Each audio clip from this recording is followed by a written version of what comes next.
Drew from Fighting Evolved. Today we're going to take a look at one of the Fighting Evolved knife flows. What's important to know about the knife flow is this is not a fighting drill. When we're actually showing and training in fighting drills, they're going to be very quick entries. We're going to try to get to an immediate kill shot and the confrontation as quickly as possible. The flow drill is just the opposite. It's a drill that allows us to flow back and forth, get a large amount of repetitions in. A drill like this is going to provide the attributes that we need to be efficient at knife fighting or defending a bladed weapon. Some of the attributes that we're looking at here are line familiarization, spatial relationship, zoning, the ability to feel, read, and apply pressure through movement, as well as footwork. So you're going to see all of those pieces in this particular flow drill. We're going to run through the drill a couple times, then we'll actually break the drill down, show you exactly what's happening.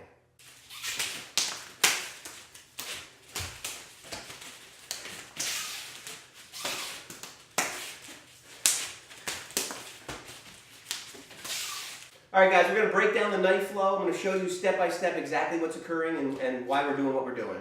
So when David strikes here, I cut the limb on the first beat. I can't reach his body, but I can still reach his limb. So I'm going to cut the arm.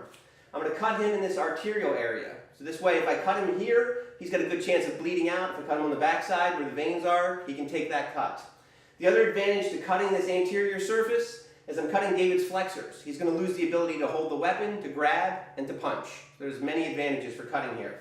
I cut here, I feed this back. David happens to block this. I feel this pressure. He's vacating center line. As he crosses center line, I capitalize by pulling, slicing his neck. When you're fighting with a weapon, you've got to be able to respond from wherever your hands are in space. You're never going to have time to move a knife or a stick. You've got to go right from that spot. So as I thrust David's abdomen, he's got to go from this crossed position. He draws the weapon, and he feeds it again.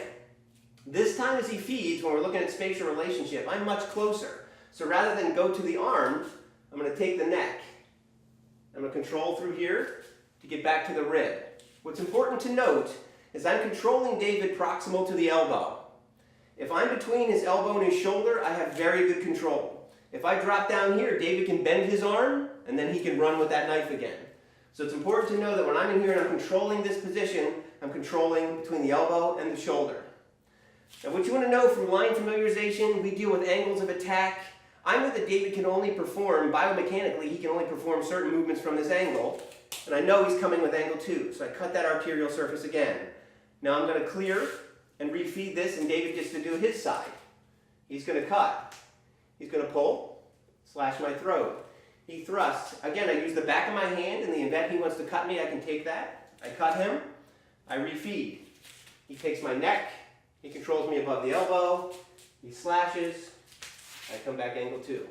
So now you're seeing exactly what's occurring during the knife flow. It's going to give you a better understanding of what's happening. Again, this is not a fighting drill.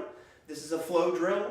At any point during this drill, we could disarm the weapon. David and I could interchange angles if we wanted to, surprise one another out of the flow. You could also add in a kill shot at any time during this.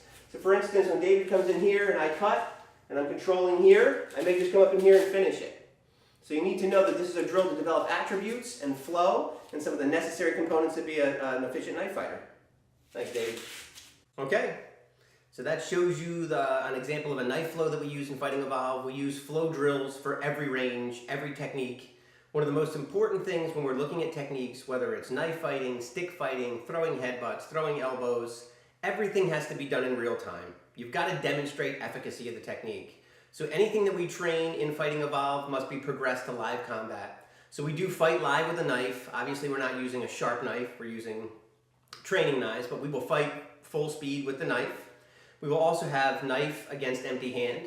So we'll take the knife fighter, we'll put him in a helmet, we'll give him a mouthpiece, we'll give him a groin cup, we'll allow the guy who is empty-handed to move, and everything is happening in real time. The individual with the knife is trying to cut you, you're throwing finger jabs, groin shots, headbutts, 2-on-1 control, you're doing everything you can to dominate that opponent with the knife. The only way we're going to institute a technique into Fighting Evolved is it's been through that progression. We break the technique down, we work it out of movement and flow drills, then we take it to a live combat situation. If it's not effective in one of those ranges, we just omit that from the curriculum. So that's how we approach things here at Fighting Evolved. I hope this sheds a little bit of light on knife fighting, flow drills versus combat drills versus live training. All right, guys, that's it. Questions, comments, concerns, you can post below. You can reach out to me on Instagram or Twitter. If you have any more detailed questions or you'd like to suggest something for a video in the future, you can always reach out to me at drew@fightingabout.com. Train hard, train smart, train for a lifetime.